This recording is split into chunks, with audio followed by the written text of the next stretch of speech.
네, 9.19 공동선언 1년, 그리고 문재인 정권의 반환점을 목전에 둔 시점입니다.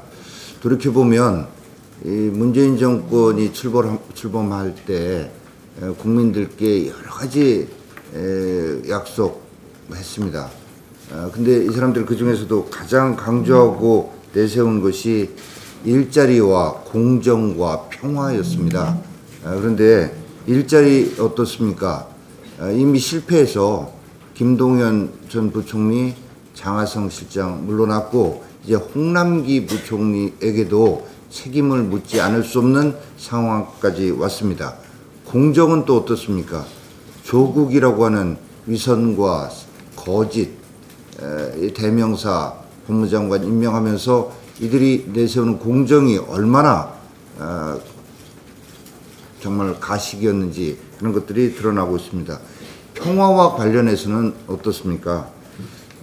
그동안 정말 잃은 것은 안전이고 안보였고 얻은 것은 위험과 위협뿐이었습니다.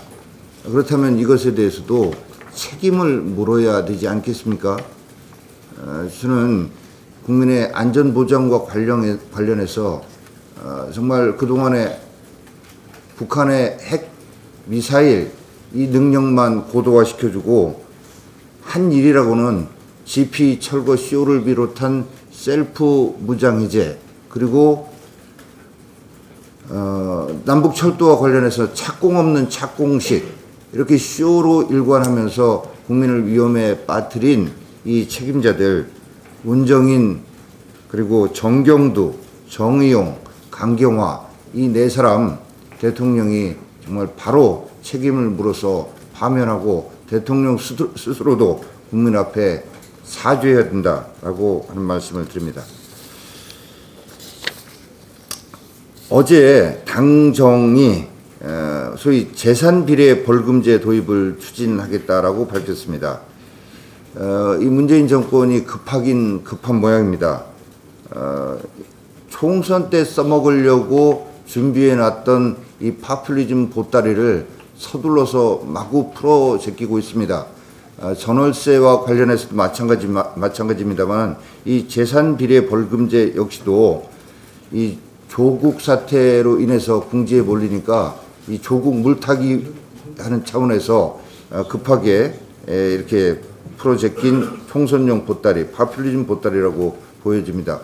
그런데 이게 사실은 새로운 것도 아니고 해먹은 논쟁입니다.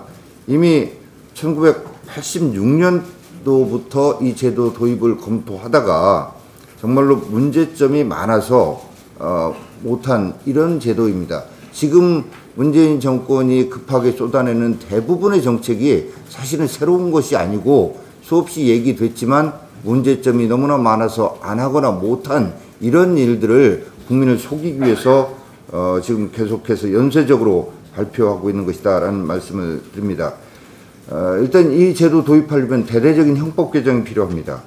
그리고 죄목마다 재산 수준별로 벌금을 얼마씩 내야 되는지 다 정해야 하는 것입니다. 더 현실적인 문제는 범죄자의 소득과 재산을 정확하게 파악하는 게 과연 가능하냐라는 현실적인 문제가 있습니다. 차명으로 재산 보유하기도 하고 이번 조국 사태와 관련해서도 제기되는 의혹처럼 위장 이혼도 하고 이렇게 하는 것 아니겠습니까? 그리고 이런 과정에서 검찰은 지금보다 훨씬 더 강하고 큰 무기를 갖게 되는 것입니다. 그리고 근본적으로는 헌법상의 문제가 있고 수많은 헌법학자들이 이구동성으로 위헌 논란이 있다라고 얘기하고 있고 영국도 이 제도 도입하려고 하다가 6개월 만에 중단했습니다. 일본도 논의 시작했지만 결국은 무산됐습니다.